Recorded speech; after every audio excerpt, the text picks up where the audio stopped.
नमस्कार, इसके India TV में आप सभी का स्वागत है और मैं हूं आपके साथ भारती लोधी। आइए बढ़ते हैं खबरों की ओर। राम गोपाल यादव का बयान सामने आया है जिसमें उन्होंने कहा है कि विपक्ष के वोट काट कर देश में आतंक की राजनीति की जा रही है। उन्होंने बिहार का उदाहरण देते हुए कहा कि 4% विपक्ष के वोट काटे, 30% बीजेपी के बढ़ाए और सरकार बना दी। उन्होंने सवाल उठाया कि जब आरजेडी को ज़्यादा वोट मिले और बीजेपी को कम, तो फिर नतीजा प्रचंड बहुमत कैसे आया। उन्होंने आरोप लगाया कि देश में साजिशें चल रही है और वोटरों को शक के दायरे में डालने की कोशिश की जा रही है। बिहार चुनाव के नतीजों में एनडीए को बहुमत मिला है, जबकि आरजेडी और महागठबंधन को कम सीटें मिली हैं। दानापुर विधानसभा सीट पर बीजेपी के रामकृपाल यादव ने जीत दर्ज की है। उन्होंने आरजेडी के रीतलाल राय को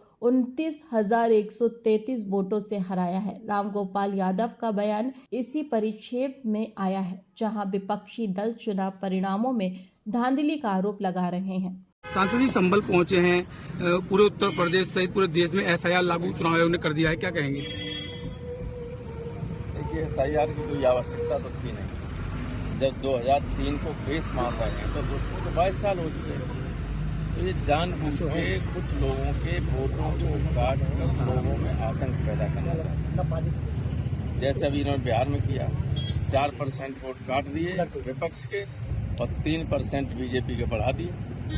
वोट ज्यादा मिला आरजेडी को, वोट कम मिला बीजेपी को, लेकिन सरकार प्रचंड बहुमत से बीजेपी। ये साजिशें हैं चल रही देश में, और इसलिए एसआईआर में कुछ भी हो, आपके माध्यम से लोगों से कहना चाहेंगे कि जिसका वोट नहीं बनेगा, दिल्ली में ऐसे लोग बैठे हुए हैं जो कल ये कहेंगे कि ये बांग्लादेशी हैं, ये कुछ बैठिए हैं, इनको बाहर कीजिए। ये साजिश है एक।